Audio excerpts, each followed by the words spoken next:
Hayırlı gün исәнмесез, Яңа Гасыр каналында Канун, парламент, җәмгыять программасы. Алдагы 25 минутта атнаның сәяси, иҗтимагый вакыйгалары турында сөйләрбез.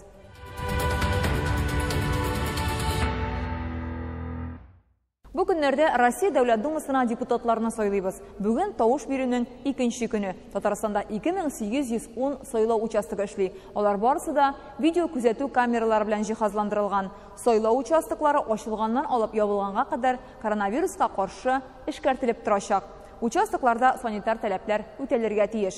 Дәүләт Думасы Россиядә булган 2 парламентның берсе. Аның составында 450 депутат, 225-е бер мандатлы округлар буенча, ягъни бер округтан бер депутат исәбеннән. Тагын 225-е сайлаучылар тавыш бирәчәк партияләрдән сайлана. Дәүләт Думасына узу өчен партияләргә кимендә 5% тавыш җыярга кирәк.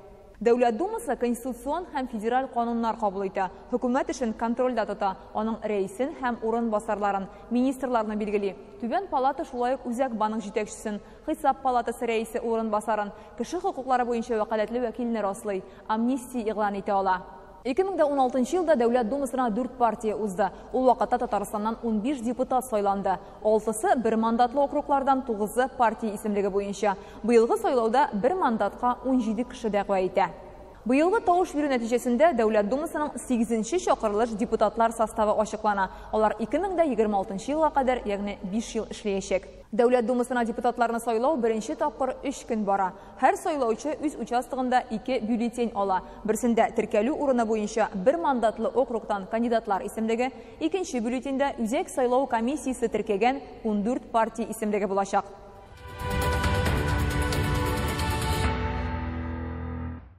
Татарстан Дәүләт Советының чираттагы сессиясе 23 сентябрьдә уза. Бу хакта пәнҗешәмбе парламентның президиум утырышында билгеле булды. Чираттагы утырышның көн тәртибенә 26 мәсьәлә чыгарыла. 19 республика законы һәм 2 федераль канун проекты. Гаилә, җир кодексына, административ хукук бузулар турында канунга үзгәрешләр кертеләчәк. Шулай ук депутатлар Россия премьер-министры Михаил Мишустинга мөрәҗәгать әзерләгән. Ул социаль ипотека программасында катнашучыларга ана капиталын торак өчен түләргә рөхсәт бирүгә кагыла. 2020 елда кабул ителгән федераль канун 4000-нән артык гаиләгә бу мөмкинлектән файдалануны шикләгән иде. Парламент вәкилләре документка үзгәреш кертүне сорый. Бу хакта парламентның торак сәясәте һәм инфраструктура комитетының чистайда узган күчмә утырышында да сүз барды. Анда 2015 елдан алып 2021 ел аралыгында иҗтимагый киңлекләрне үстерү программасының үтәлешен карадылар. Республикада 2 миллионга якын җәмәгать урыны яңартылган. Ишек аллары, парклар, скверлар, яр буйлары, стадионнар, спорт комплекслары.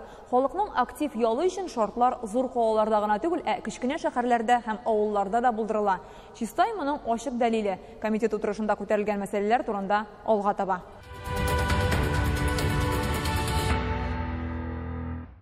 Чистай республиканың тарихи шәһәрләренең берсе. Быел 240 еллыгын билгеләп үтә. Соңгы 5 елда монда үзгәрешләр күзгә күренерлек. 15ләп корылма яңартылган. Стадион, яр буйлары, ишек аллары, парклар, скверлар. Моның өчен 600 миллионга якын акча тотылган. Үзәк стадион 2010 елдан төзекләндерелә башлый. Монда хәзер балалар мәйданчыгы, сәхнә бар. Яшь спортчылар өчен футбол кыры яңартылган. Открытого стадиона такого у них нету. Они нам завидуют. Менә төзекләндерелгән ишек аллары. Чистайда быел аларның 49-ы дәүләт программасы буенча яңартыла. Бик матур, бик әйбәт, бик шатбыз. Барыбыз да, балалар да, үзебез дә, барыбыз да. Шул хәтле рәхәт инде, әйбәт инде. Довольны барыбыз да. Хорошо. Ишек алдында скамеялар урнаштырылды, асфальт җәелде, тротуарлар яңартылды. Шәһәрдә тормыш сыйфаты елдан-ел яхшыра. Чистай иҗтимагый киңлекләрне төзекләндерү программасын тормышка ашыру буенча үрнәк шәһәрләрнең берсе. Эффективно реализуется, поручение нашего президента. Безнең президентның сәясәте авылларда һәм кече шәһәрләрдә яшәү өчен мөмкинлекләр башкаладагыдан ким булмаска тиешлеген күздә тота. Чистай исә моның матур үрнәге. Яңартылган объектлар белән бергә яңа мәсьәләләр дә туа. Парк, скверларны, яр буйларын чисты һәм төзек тоту өчен өстәмә финанслар кирәк ди район башлыклары. Содержится за счет города. Без быелга өстәмә чыганаклардан акча таптык, проблема булмады. Киләсе ел бюджетын караганда бу чыгымнарны да исәпкә алу мөһим. Дәүләт Советы комитетының күчмә утырышында Иннополиста пилотсыз транспорт өчен мөмкинлекләрне арттыру турында сүз барды. Биредә мондый машиналар 2018 елдан бирле йөри. Алар катнашында бер тапкыр да юл һәлакәте килеп чыкмаган. За 3 года было осуществлено... 2018 елдан башлап бу транспорт 500 000 шақырым ара узды, 20 000 тапқыр юлга шықты, авариялар теркәлмәде. Бу транспортны киң кулланырга мөмкинлек бирмәүче хукукый чикләүләрне бетерү кирәк. Депутатлар бу фикерне хуплый. Алар социаль ипотека программасы буенча фатир чиратында торучы 4000 гаиләгә ярдәм итү юлында эзли. Бу нисбәттән Россия премьер-министры Михаил Мишустинга мөрәҗәгать әзерләгәннәр. Узган ел торак кодексына үзгәреш кертелгәч, социаль ипотека программасында катнашучылар ана капиталын фатир өчен куллана алмый башлады. Канунга үзгәреш кертүне сорыйлар. Бу мәсьәләләрне тиздән Дәүләт Советы сессиясендә караячаклар. Парламент утырышы сентябрь азагында булачак.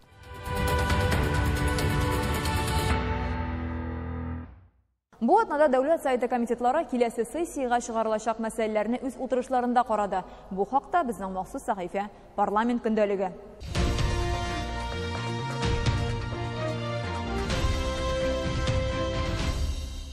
Быел Татарстанда яшәүче 156 000 бала җәйге лагерьдә ял иткән. Дәүләт Советының социаль сәясәт комитеты утырышында җәйге ял программасына нәтиҗә ясадылар.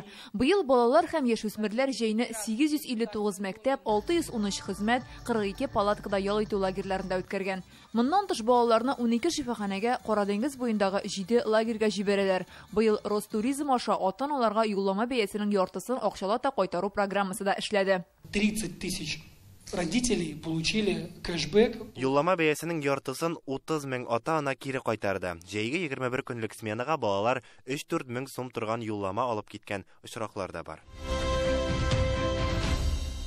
2024 ел ахырына Иделгә ага торган юынтык суларының күләме 3 тапкыр кимергә тиеш. Дәүләт Советының экология комитеты утырышында Иделне чистарту федераль проектын тормышка ашыру турында сөйләштеләр. Соңгы 2 елда әлеге программа буенча Татарстанда 11 чистарту корылмасы төзелгән һәм төзекләндерелгән. Кайбер торак пунктларда яңгыр коелары ремонтлана. Шул ук вакытта Иделдәге кулланылмый торган су үткәргечләрне сүтеп алырга кирәк һәм ләм кырларын эшкәртеп бетерәсе бар. Аларда соңгы 50 ел эчендә 4 миллион кубометр пычрак ләм җыелган. Иделне чистарту өчен Татарстанга федераль бюджеттан 6 миллиард 400 миллион сум акча биреләчәк.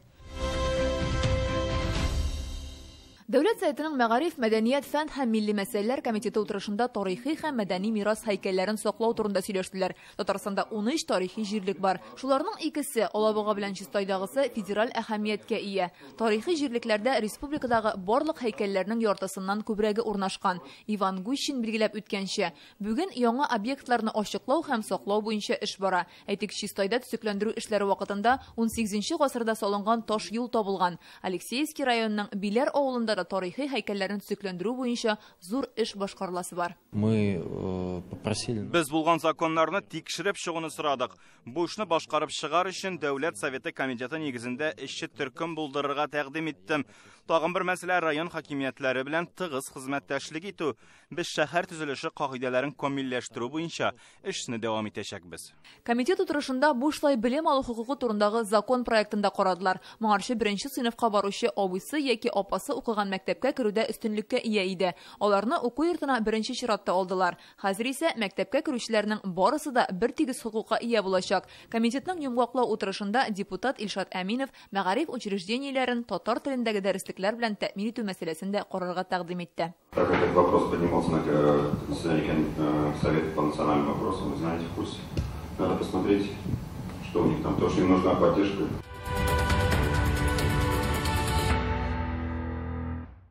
Республика программалары турында дәвам итеп, Сабаның Юлбат авылында яңа йортларны газга тоташтырдылар. Бу эш 2019 елдан алып 2023 елга кадәр расланган программа буенча башкарыла. 38 йорт моңарчы электр энергиясе белән җылытылса, хәзер зәңгәр ягулык белән тәэмин ителә. Республика буенча газлаштыру ничек бара? Владимир Путинның өй янына кадәр газ торбасын бушлай сузу буенча күрсәтмәсе ничек үтәлә? Сабадан безнең репортаж.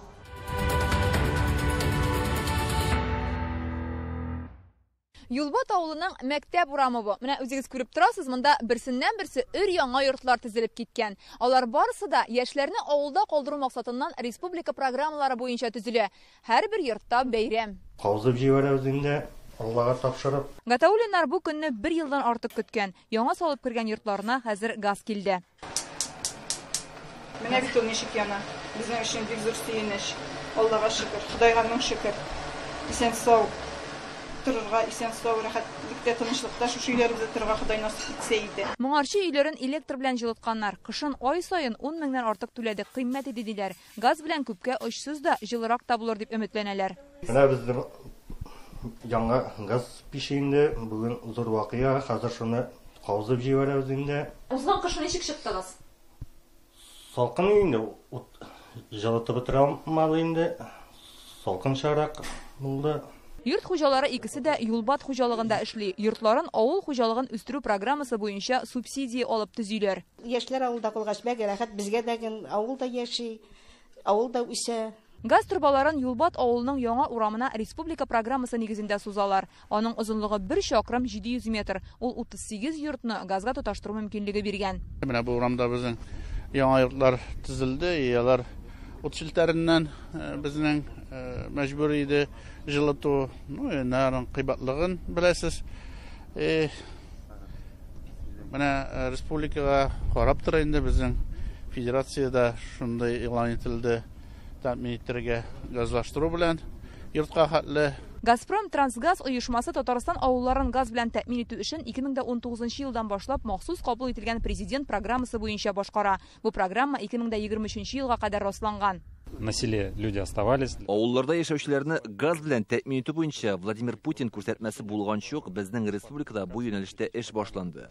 Татарстан президенты авылларны үстерү максатыннан 2 ел элек республикада махсус программа кабул итте. Республикада шушы программа нигезендә 2 ел эчендә 1700 йортка газ үткәрелергә тиеш. Владимир Путинның өй янына кадәр газны бушлай сузарга дигән күрсәтмәсе нигезендә федераль программа эшләнә. Ул әзерләнгәнче ук татарстанлылардан гариза кабул итә башлаганнар. 1000 кеше чиратка язылган инде.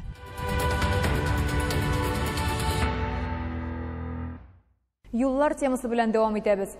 М12 трассасының Идел елгасы аша булган өлешендә 45 мең тонналы күпер салыначак. Бу 4 Эйфель манарасы авырлыгы дигән сүз. Бу атнада аның беренче металл корылмалары республикага кайтарылды. 3 чакрым озынлыктагы күперне 3 ел эчендә төзеп бетергә җыйналар. Ул тиз йөрешле трассаның иң зур корылмасы булачак. Төзелеш нинди технологияләр буенча алып барыла? Хәзер Иделдә суднолар йөри аламы? Гөлназ Сайфетдинова шул хакта.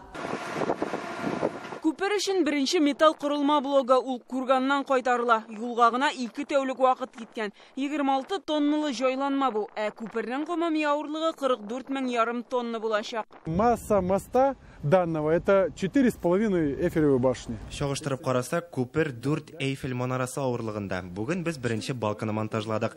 Барлыгы 800 шундай җайланма куясыбыз була. Төзелештә көн саен меңләп кеше эшләячәк. Күперне торгызганда 28 терәү куелырга тиеш, 300 коры җирдә калганнары барсы да су эчендә. Иң биеге 30 метрга җитә. 600 субай кагылачак. Кайберләре 35 метр тирәнлектә урнаштырыла. Чагыштыру өчен бу якынча 11 катлы йорт биеклегендә. Монтажа металлоконструкций паралетовых строений. Монтажлау эшләре елганың 2 ярында да бер юлы барачак. Ярда җыелган корылмаларны 2 яктан да тоташтырып киләбез. Мондый юл белән эш тизрәк барачак. Күпернең озынлыгы 3363 метр була.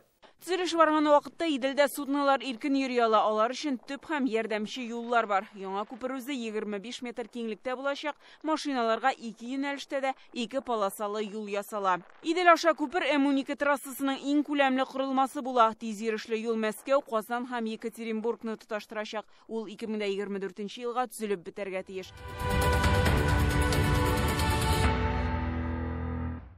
Юллар төзелә, әмінә юл кырыена куелган авыл, шәһәр, урам исемнәрен татарча язганда хаталар күп китә. Аларны фаш итүчеләр арасында конкурс игълан ителгән иде. Бу атнада Татарстан президенты каршындагы татар телен саклау һәм үстерү мәсьәләләре комиссиясе тәкъдиме белән оештырылган бу бәйгегә нәтиҗә ясадылар. Туган телгә битараф булмаган татарстанлылар республиканың төрле шәһәрләрендәге хаталы юл билгеләрен, урам, торак пунктлар исемнәрен, кибет, кафе атамаларын фотога төшереп, халык контроле порталына юллаган. 1 февральдән алып 1 сентябрьгә кадәр 56 кешедән 3200дән артык гариза килгән. 10 кеше конкурста җиңү яулады.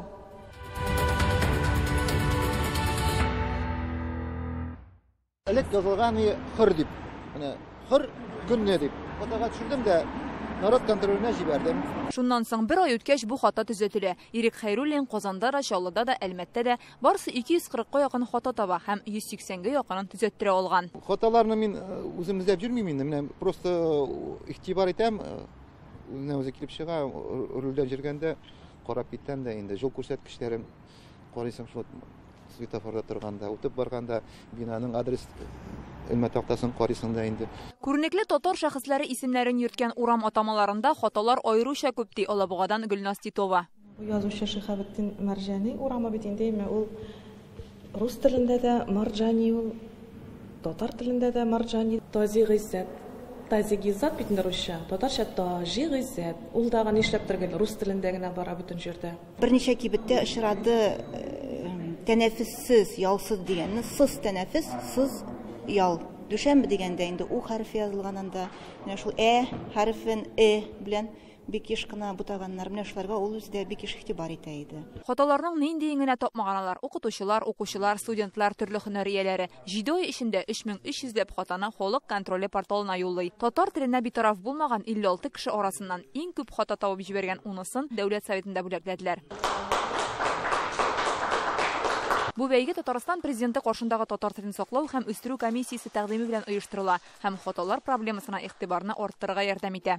Ул бик зур титаник һәм озак вакыт башкарырга кирәк хезмәт һәм бик нечкә хезмәт, әмма ләкин безнең телебез, татар телебез, ул нәфис матур тел, ул бит дөньядагы иң дәрәҗәле 14 телнең берсе. Ул дәрәҗәле, хөрмәтле, кадерле тел булырга тиеш һәм шушы менә телебезгә карата әлбәттә безнең комиссиянең дә төп бурычы ул милләттәшләребездә мәхәббәт уяту, хөрмәт уяту һәм үзенең күңелендә рухи ихтыяҗ булдыру шушы телеңә карата.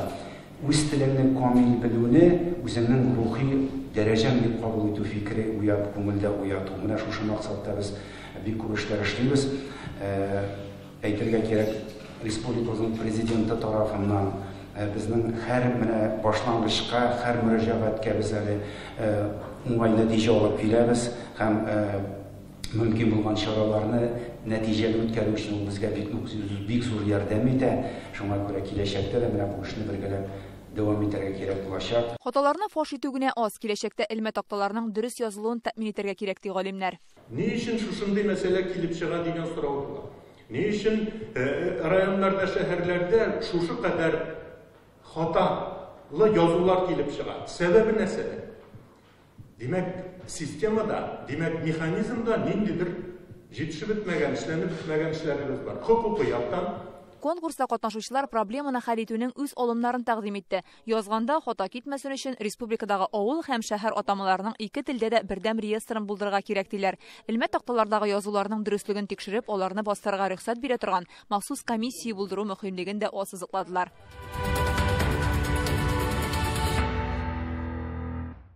Бу атнада Казан Кремлендә республиканың үрнәк гаиләләрен хөрмәтләделәр. Татарстан президенты Рөстәм Миңнеханов һәм аның хатыны Гөлсинә Миңнеханова исеменнән тантаналы мәҗлес узды. Укытучы, табиб, игенче, төзүче, алар төрле һөнәр ияләре республиканың төрле район һәм шәһәрләреннән, барысы да гаиләдә дә, хезмәттә дә үрнәк. Алар арасында Балтач районыннан Мөхәррәмовлар гаиләсе дә бар иде. Хәбир белән Алсу 36 ел иңне иңгә куеп яши. Аларның 15 балалары бар, барысы да үзләренеке. Узган елның ноябрендә Владимир Путин әлеге парны ата-ана даны ордены белән бүләкләү турындагы карарга кул куйган иде. Бу бүләкне Рөстәм Миңнеханов шәхсән тапшырды. 36 ел тигез гомер итеп 15 бала тәрбияләп үстергән өчен олы хөрмәт билгесе бу. Балтачтан Хәбир белән Алсу Мөхәррәмовларга бүген Рөстәм Миңнеханов ата-ана даны орденын тапшырды. Бу Россиянең дәүләт бүләге. Ул илдә гаилә институтын ныгытуга керткән өлешләре һәм күп бала тәрбияләгән өчен бирелә. Мөхәррәмовлар гаиләдә тигезлек сирен безгә дә ачты. Бер-берен аңлап, бер-берен тыңлап, бер-берен ишетеп яшәүдә инде. Бик күп сабырлык кирәк инде. Бер-беренә ял кыйбата бер кайда барып булмый. Әни бәйрәм белән. Рәхмәт олы. Әнибез кайтты. Гаиләдәге бу зур вакыйга белән балалар да котларга кайткан. Мөхәррәмовлардан бәйрәм. 15 ел булмаса да балалар туган йортта җыелыша. Өлкәннәрнең үз гаиләләре, уртанчылары Казанда укый. Бер өстәл янына төзелешү сирәк, шулай да бик күңелле. Аш та әзер. Күп пешергә туры киләдер инде, әйме? Төрле вакытта алар кайтса күбрәк пешәсең, алар булмаган әзрәк пешәбез инде. Әниләре Алсу кайнар ризык тәм-тым пешереп мәш килә. Ярдәмчеләре кызлары, алар 6, 9 уллары бар, 6 киленнәре һәм 10 оныклары. Зур гаилә икенче төрле инде, бу кичкә әйтә, хәзер бала шәгүрә калды, иде. Бер яғни икенче төр дейм. Гаилә башлыгы Татарстанның ат казанган механизаторы 38 елдан артык хуҗалыкта тракторда эшли. Әниләре Алсу ел хатын-кызы республика конкурсы җиңүчесе. Иң зур байлыгыбыз балалар диләр. Иң өлкәненә 35, кечкенәсенә 11. Бу гаиләдә эшмәкәрләр дә, табиблар да, төзүчеләр дә, коткаручылар да бар. Һәрберсе үз юлын тапкан. Алар үзләре тәртипле булдылар инде. Мондый авырлыклар китермәделәр дә инде алар безгә. Аллаһка шөкер. 15 бала күп булды әтияне. Кешегә әйтсәң кеше шанмый диләр. Тәрбиянең төп алымы яратуга корылган. Аны алай итеп алып кайтырбыз дип уйламаган, шул. Туасы җаннар барны Ходай бирде, без алып кайттык инде. Хезмәт көч бирәдер инде ул. Аларның кутасы бар ич дип уйлыйсың да. Бүтән нәрсә уйларга вакыт калмый инде. Әти дә әни дә шулай тигез ярата без бер-беребезне. Нәрсәне тыйлау белән яратып? Ну, килеп кочаклый ул үзеннән бер заман. Теге көтүптә тормыйсың, килеп кочаклый. Әти килеп кочаклый. Эшкә дә өйрәтәләр, ялда итә беләләр. Кышкы каникулларда бергә җыелгач, кара тышта уйныйлар, ишек алларында көриләр. Иң мөһиме күбрәк вакытны бергәләшеп уздыру.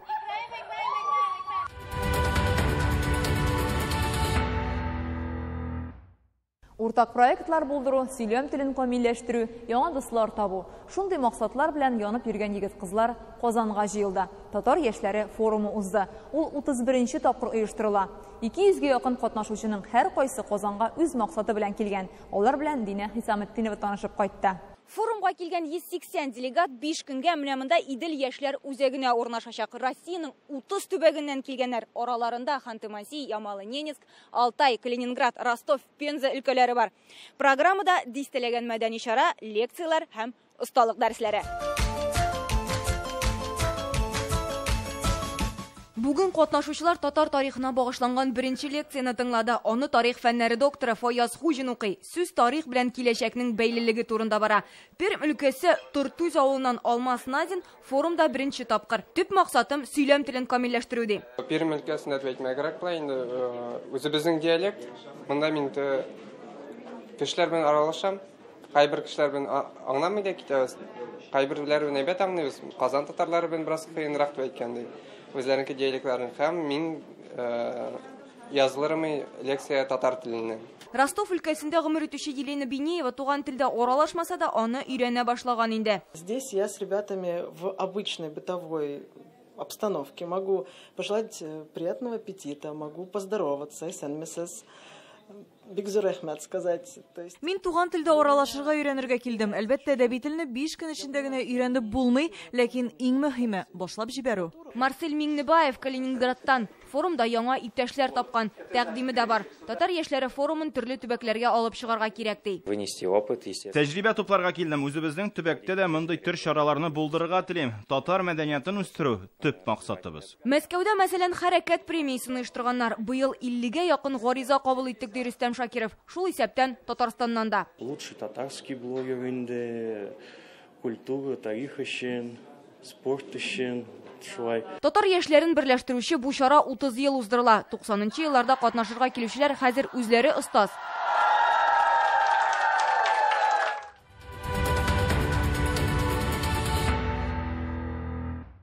Нәкъ бер атнадан очрашканга кадәр мин Фәйрүзә Мәҗитова сезнең белән сау булашам. Кануннарны белегез, парламент тормышын күзәтегез. Сау-сәламәт булыгыз.